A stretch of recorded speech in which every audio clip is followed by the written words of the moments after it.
तो अभी हम लोग बात करने वाले इंस्पेक्शन बे लाइन के बारे में, जिसे आईबीएल भी बोला जाता है शॉर्ट फॉर्म में। तो जो इंस्पेक्शन बे लाइन होती है यहाँ पर, जैसे कि हमने बात किया था, यहाँ पर हम लोग ट्रेन के, ये हमने कौन सी वीडियो में बात किया था इंस्पेक्शन बे लाइन के बारे में।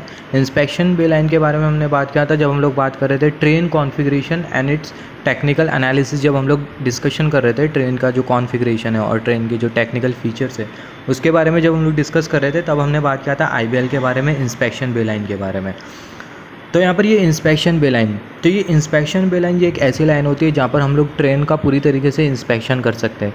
ट्रेन का पूरी तरीके से इंस्पेक्शन कर सकते हैं, मतलब ट्रेन के अंडर फ्रेम का भी इंस्पेक्शन कर सकते हैं, रूफ़ का भी इंस्पेक्शन कर सकते हैं, जिसको हम लोग ओवर फ्रेम भी बोल सकते हैं या फिर रूफ़ भी बोल सकते हैं। रूफ़ का भी इंस्पेक्शन कर सकते हैं और ट्रेन के इंटीरियर का भी इंस्पेक्शन कर सकते हैं, राइट।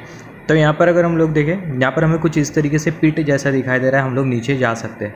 यहाँ पर ये नीचे जाने के बाद हम लोग क्या कर सकते हैं, ट्रेन का जो अंडर फ्रेम है उसका हम लोग इंस्पेक्शन कर सकते हैं। सबसे पहला यहाँ पर अंडर फ्रेम होता क्या है, ये क्वेश्चन आता है। तो यहाँ पर ये हमने कंसिडर किया, ये है ट्रेन की रेल, हमें एरो की टिप देखना है, ये है ट्रेन की रेल। अब ये रेल के ऊपर क्या लगा हुआ है, रेल के ऊपर लगा हुआ व्हील। तो यहाँ पर हम लोग देख सकते हैं हमें ट्रेन की रेल दिखाई दे रही है। रेल के ऊपर जितने भी हमें इक्विपमेंट जो दिखाई दे रहे हैं, कंपोनेंट्स जो दिखाई दे रहे हैं इक्विपमेंट, इसको हम लोग क्या बोलते हैं, इसको हम लोग बोलते हैं अंडर फ्रेम इक्विपमेंट। तो अंडर फ्रेम इक्विपमेंट में हमें क्या क्या मिलेगा, अंडर फ्रेम इक्विपमेंट में हमें मिलेगा बोगी मिलेंगी, फिर उसके बाद कन्वर्टर इन्वर्टर मिलेगा, फिर उसके बाद हमें क्या मिलेगा, कंप्रेसर मिलेगा, फिर उसके बाद हमें रिजर्वायर्स मिलेंगे, जैसे कि ऑक्सिलरी रिजर्वायर हो गया, मेन रिजर्वायर हो गया जिसको हम लोग एमआर रिजर्वायर भी बोलते हैं, फिर ब्रेक सस्पेंशन रिजर्वायर हो गया, सेकेंडरी सस्पेंशन रिजर्वायर हो गया। तो सारे के सारे रिजर्वायर हमें कहाँ पर मिलेंगे, अंडर फ्रेम में। साथ ही जो कपलर हो गया वो हमें मिलेगा, एसी रिएक्टर मिलेगा, करंट ट्रांसफार्मर मिलेगा, मेन ट्रांसफार्मर मिलेगा। तो ये सारे के सारे जो इक्विपमेंट्स है वो हमें कहाँ पर मिलेंगे, अंडर फ्रेम में मिलेंगे। तो ये है अंडर फ्रेम इक्विपमेंट। अभी अंडर फ्रेम इक्विपमेंट में ये अंडर फ्रेम में अगर हम लोग देखें इतने सारे इक्विपमेंट्स लगे, जैसे हमने बात किया बोगी हो गया, मेन ट्रांसफार्मर हो गया, कंप्रेसर हो गया, रिजर्वायर हो गया, तो इतने सारे इक्विपमेंट्स लगे। अभी यहाँ पर की जो इक्विपमेंट्स है इसे हमें क्या करना होगा, इसे हमें बेसिकली चेक करना होता है, इसका हमें इंस्पेक्शन करना होता है। इंस्पेक्शन करना होता है जैसे कि हमें देखना होता है कि ट्रांसफार्मर का टेम्परेचर कितना हो गया है, व्हील का टेम्परेचर कितना हुआ है, व्हील में कुछ किसी तरीके का डिफेक्ट तो नहीं है, व्हील में किसी तरीके का डैमेज तो नहीं है, जो गियर बॉक्स होता है उसका ऑयल का लेवल कितना है, जो कपलर है कपलर में बराबर से मतलब लुब्रिकेशन ग्रीसिंग है क्या नहीं। तो ये सारी चीज़ों को हमें क्या करना होता है, इंस्पेक्शन करना होता है जब हम लोग ट्रेन का हेल्थ चेक कर रहे होते हैं। तो ये सारी चीज़ों का इंस्पेक्शन हम लोग सिर्फ और सिर्फ एक ही लाइन में कर सकते हैं, जो कि है इंस्पेक्शन बे लाइन। क्योंकि इंस्पेक्शन बे लाइन में अगर हम लोग देखें नीचे से हम लोग जा सकते हैं, और ये नीचे से जाने के बाद जितने भी जो अंडर फ्रेम इक्विपमेंट्स है उसको हम लोग क्या कर सकते हैं, एक्सेस कर सकते हैं। अभी यहाँ पर अगर हम लोग देखें अंडर फ्रेम के ऊपर हमारी कार बॉडी लगी है, ट्रेन की बॉडी लगी है। अभी यहाँ पर हम लोग आईबीएल में ट्रेन के अंदर भी जा सकते हैं, राइट। तो यहाँ से हम लोग कुछ इस तरीके से ट्रेन के अंदर जाएंगे और ट्रेन का जितना भी जो इंटीरियर होगा उसको हम लोग क्या करेंगे, चेक करेंगे। इंटीरियर में हम लोग क्या चेक करेंगे, specifically PACIS, passenger announcement communication information system, जिसमें हम लोग अनाउंसमेंट सिस्टम देखेंगे, कम्युनिकेशन सिस्टम देखेंगे, इन्फॉर्मेशन सिस्टम देखेंगे। कम्युनिकेशन सिस्टम जैसे कि हमने बात किया, हमारे पास एक गूजनैक बोल के माइक्रोफोन होता है। ये माइक्रोफोन के थ्रू हम लोग देखेंगे कि सारे ट्रेन के स्पीकर्स बराबर से काम कर रहे हैं या नहीं, ट्रेन का CCTV बराबर से काम कर रहा है या नहीं, ट्रेन में जो इंटरनल जो डिस्प्ले होती है वो बराबर से काम कर रही है या नहीं, ट्रेन में जो डायनेमिक मैप रूट डिस्प्ले वो बराबर से काम कर रही है या नहीं, ट्रेन की सारी सीटें बराबर से है या नहीं, ट्रेन में जो इमरजेंसी इक्विपमेंट्स वो बराबर से काम कर रहे हैं या नहीं, राइट। तो ये सारी चीज़ें हम लोग इंटीरियर में जाके चेक करते हैं। LCD डिस्प्ले लगी होती है तो बराबर से काम कर रही है या नहीं, तो ये सारी चीज़ों को हम लोग देखते हैं। अनाउंसमेंट सिस्टम चेक करते हैं। तो ये क्या हो गया, ये बेसिकली इंटीरियर का हमने इंस्पेक्शन कर लिया। फिर उसके बाद अगर हम लोग देखें ओवर फ्रेम, यहाँ पर अगर हम लोग देखें ओवर फ्रेम या फिर बोल सकते हैं रूफ़। अभी रूफ़ पे भी हम लोग जा सकते हैं इंस्पेक्शन बे लाइन में।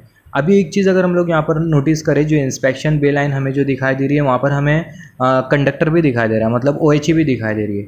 और यहाँ पर ये जो OHE का जो सिस्टम है इसको हम लोग बोलते हैं ROCS system, rigid overhead conductor system. यहाँ पर ये रिजिड ओवरहेड कंडक्टर सिस्टम इसलिए बोल रहे हैं क्योंकि यहाँ पर ये कैटेनरी सिस्टम यूज़ नहीं किया गया, कैंटिलीवर यूज़ नहीं किया गया, और यहाँ पर रिजिड कुछ अरेंजमेंट बना के रखा गया है। यहाँ पर अगर हम लोग देखें, ये बेसिकली ये जो हमें जो अरेंजमेंट जो दिखाई दे रहा है, ये क्या करके रखा है, कंडक्टर जो है जो कॉन्टैक्ट वायर है उसको क्या करके रखा है, होल्ड करके रखा है रिजिडली। तो इसको हम लोग बोलते हैं रिजिड ओवरहेड कंडक्टर सिस्टम। फिर उसके बाद फ्लेक्सिबल ओवरहेड कंडक्टर सिस्टम में कौन सा आया, हमारा कैटेनरी सिस्टम आ गया।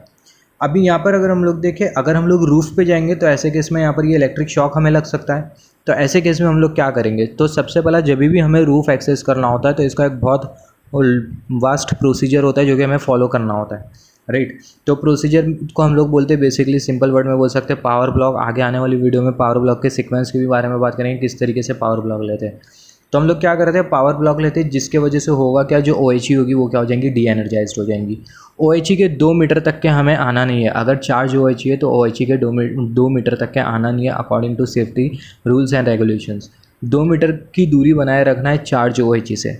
अगर 2 मीटर के अंदर आ जाते हैं OHE के, तो ऐसे केस में ये डेंजरस होता है, इलेक्ट्रिक्यूशन के चांसेस होते हैं, इलेक्ट्रिक शॉक लगने के। तो यहाँ पर ये जो हमें जो OHE हमें जो दिखाई दे रही है, तो ये जो OHE होगी सबसे पहले इसे हमें क्या करना होगा, बंद करना होगा। पावर ब्लॉक बोलते हैं जिसको। तो जब हम लोग OHE को ऑफ कर देंगे तो ऐसे केस में हमें एक इंडिकेशन सिग्नल होता है जो कि IBL में ही लगा होता है, और वो इंडिकेशन सिग्नल ग्रीन हो जाता है। ग्रीन मतलब हो जाता है प्रोसीड, और प्रोसीड मतलब हम लोग कहाँ पर जा सकते हैं, OHE ऊपर, ये रूफ़ पर जा सकते हैं। अब ये रूफ़ पर हम लोग कैसा जाएंगे, रूफ़ पर जाने के लिए हमारे पास ये प्लेटफॉर्म होता है, ये जो दिखाई दे रहा है ये प्लेटफॉर्म, इससे सीढ़ी लगी होती है, लैडर स्टैर लगी होती है, स्टैर्स के थ्रू हम लोग इसके ऊपर जाते हैं। और जब हम लोग इसके ऊपर जाते हैं तो यहाँ से हम लोग ट्रेन का जो रूफ़ है उसको हम लोग एक्सेस कर सकते हैं। अभी यहाँ पर अगर हम लोग देखें, इंस्पेक्शन बे लाइन में ट्रेन की जो स्पीड होती है 5 किलोमीटर पर आवर होती है, और जैसे जैसे हम लोग स्टॉपिंग पॉइंट से क्लोज आते जाते हैं तो ऐसे केस में ट्रेन की जो स्पीड है वो हमें रिड्यूस करना होता है। Maximum speed 5 kilometre per hour होती है इंस्पेक्शन बे लाइन में, और जैसे जैसे हम लोग नॉर्मल स्टॉपिंग पॉइंट की तरफ जाते रहते हैं तो ऐसे केस में ट्रेन की स्पीड हमें कम करना होता है 5 से, और हमें ट्रेन को जो है 10 मीटर पहला रोकना होता है नॉर्मल स्टॉपिंग पॉइंट के पहला। तो यहाँ पर अगर हम लोग देखें, stop the train 10 metre before the stopping point से 10 मीटर पहला हमें ट्रेन को रोकना है, और ट्रेन की जो स्पीड है 2 to 3 किलोमीटर पर आवर होना चाहिए स्टॉपिंग पॉइंट से पहला। इस ऐसा नहीं कि ट्रेन की स्पीड IBL तक के 5 किलोमीटर है तो 5 किलोमीटर तक के हम लोग पूरी IBL को लेके जा रहे हैं, पूरी IBL तक के हम लोग ट्रेन की स्पीड 5 किलोमीटर पर आवर से लेके जा रहे हैं। कॉमन सा सेंस है, जब हम लोग किसी गाड़ी को स्टॉप करते हैं तो ऐसे केस में वो गाड़ी की जो स्पीड होती है वो हमें क्या करना होता है, रिड्यूस करना होता है। और ये इंस्पेक्शन बे लाइन में जो ट्रेन है उसको हम लोग लेके आ रहे हैं, काहे के लिए लेके आ रहे हैं, क्योंकि हमें ट्रेन को स्टॉप करना है।